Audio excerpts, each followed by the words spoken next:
So you see, Nalakuber, Manigri, what happened with them is, so they were obsessed by the sensual pleasure and all that.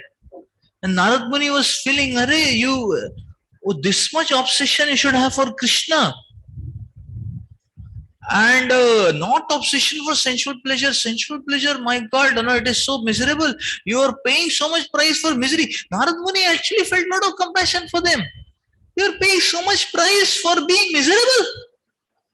At this price, you can get Krishna. So he thought, okay, I don't want to take chances with you fellows. You're very restless fellows, If I tell you, make an ashram, and practice devotional service, you will run away here and there, From the ashram, you slip off and go to, again go to some girlfriend and all that, I don't want to take chances with you fellows, like that. Therefore, Narad Muni said, what? You better remain fixed and stuck up. So no chance to escape, No chance to escape, actually.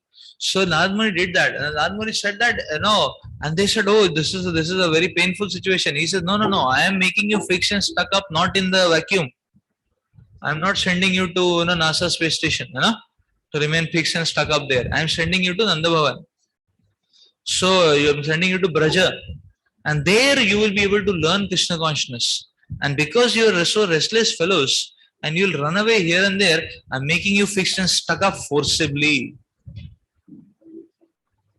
Be fixed in Krishna consciousness. This is what Narad Muni gave the benediction. Is it not? He said, be fixed in Krishna consciousness. So he forced them to be fixed in Krishna consciousness.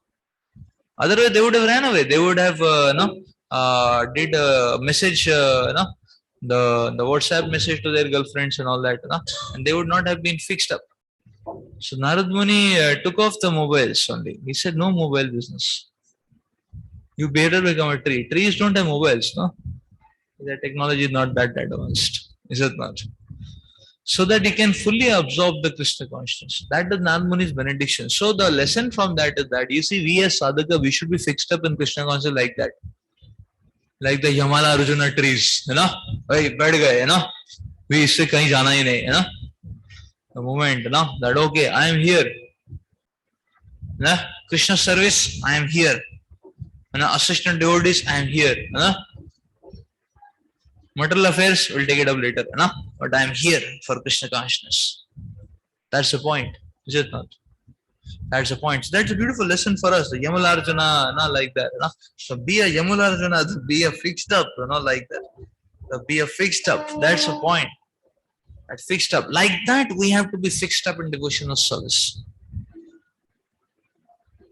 Like that, we have to be fixed up. So, that's the point. That's the point. That's why you see the Nalakuber Manigri, one has to be fixed up. Yes, question now.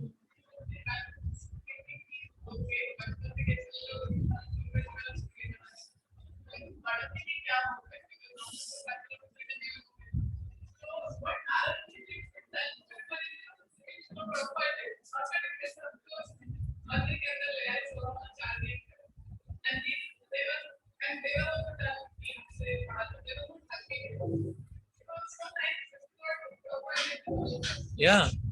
So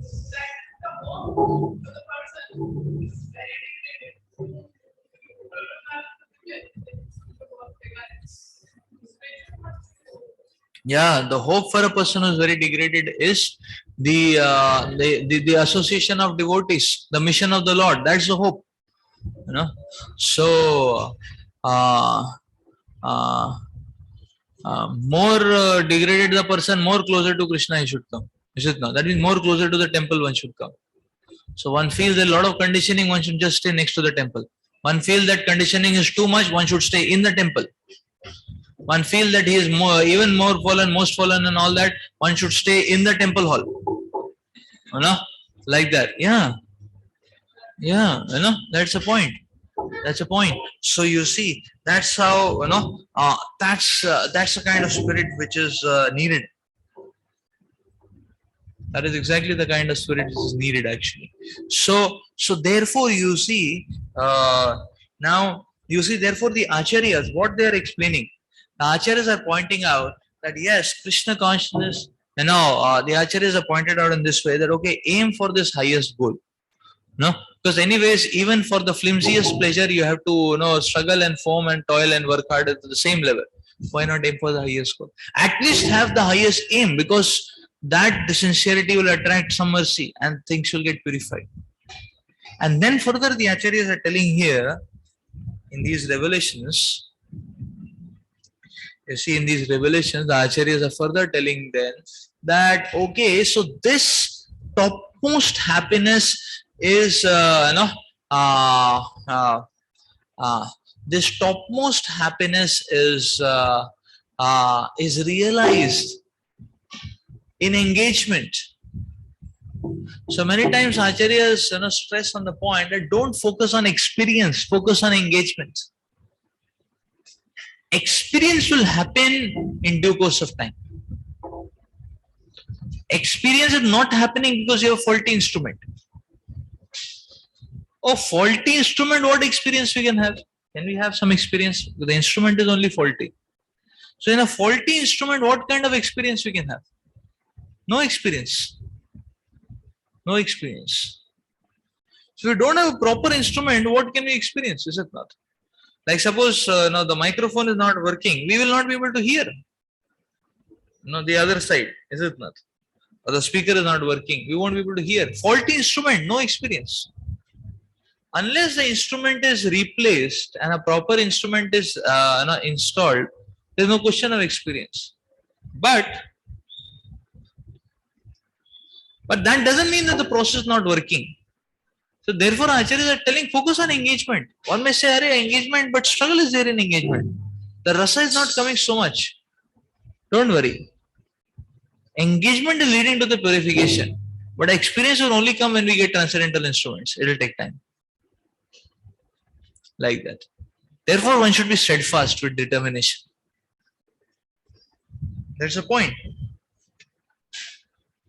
So you see, Hanumanji is telling, I don't want anything which diminishes my relationship with you as a servant to master, even after liberation. So what I want, service. That's what he's saying. I want service.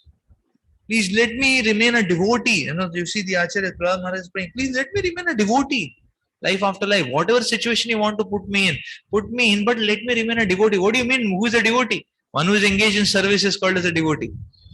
Not one who is relishing ecstasy, Krishna Prem, Gaur Prem, Radha Prem, Gopi Bhav. So सेवा के अभाव से गोपी भाव आ जाता है, in a perverted sense. Is it not?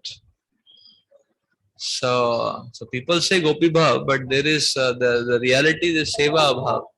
Is it? That's the point. So engagement is stressed so much.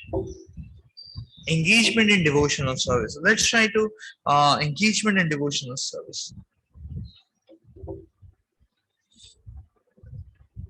And we hear the examples that the pure devotees and the great devotees, they don't even they don't even give weightage to spiritual ecstasies when it comes to service and engagement.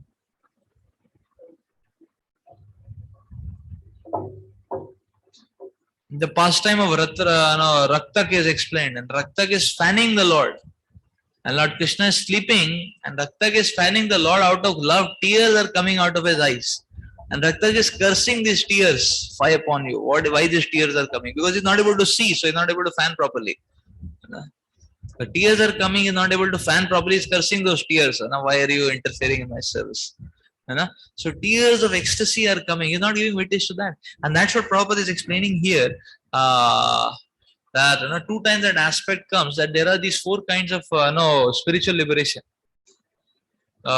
So 5 are there. 1 of them is not at all conducive, the Sayujya, but 4 of them are conducive. They are not hampering devotional service. So devotee, if Krishna wants to give, the devotee may accept, provided he is able to serve Krishna. But all these four, one can continue service to Krishna. So that way they are not, but a devotee is not desiring. And that's why Prabhupada is making the point that if a devotee is not desiring these four kinds of liberation, spiritual liberation, what to say of material liberation? Spiritual liberation will mean, this, salokya, sarupya, samipya, right? That is spiritual liberation. And material liberation is Brahmajyoti. What to say of material liberation? What to say of sense gratification? This is not. A devotee is not even interested in Salokya Sarupya. If Krishna wants to give, fine, the devotee may accept it. Only because he knows he'll be able to continue his service there. Otherwise, no other reason. Is it not? So that's why Kaivalya Narkayate. Why Kaivalya? So one may say, Kaivalya is okay, there is not much positive, but at least you can chill it out. But devotee doesn't want to chill it out because his consciousness is focused on service. And therefore a devotee is feeling, अरे मैं क्या करूंगा उधर जाके, है ना, कोई सेवा ही नहीं है, कोई सेवा है तो बताओ.